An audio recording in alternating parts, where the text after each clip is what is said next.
birovga bergan qarzingni qanaqa qilib qaytarib olish haqida o'ylayversang, kallaga har xil fikr kelaverar ekan. O'ylasam, Shveysariya banklari bor, pul topshirish, qaytarib olish sistemasini bizni o'zbeklardan o'g'irlagan ekan. Modeli bizniki. Mana bilasizlar, Shveysariya bankiga pul topshirayotganingizda hech qanaqa savol bo'lmaydi. Topgan pulingni olib kel deydi, topshir qancha bo'lsa deydi.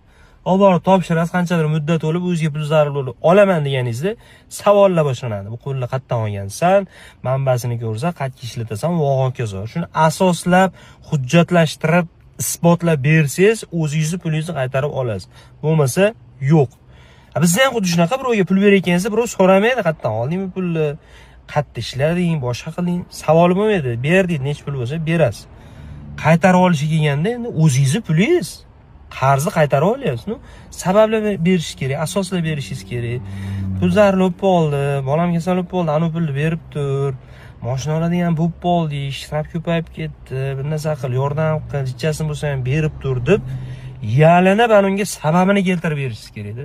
Agar prosta takka so'rasangiz, xuddi ishonchsiz deb uni shaxsiy pulini olib qo'ygan deb o'yladim. Mana bir hafta bo'ldi, bir oyga so'radim, mana 5 hafta bo'ldi, shu pulni ber desangiz, xuddi g'alati. Yo, siz sabab keltirishingiz kerak. Bahonasini keltirishingiz kerak, asoslar berishingiz kerak. Nima pul zarur, haqiqatan ham uni kundalik nimadir ishidan ko'ra sizniki juda jiddiyroqligini isbotlab bersangiz, keyin pulni qanchadir qismini berish mumkin. Bu Shveysariyaliklar ham yuritdi-da endi. Dunyo banki bizda deb. Mana model bizda.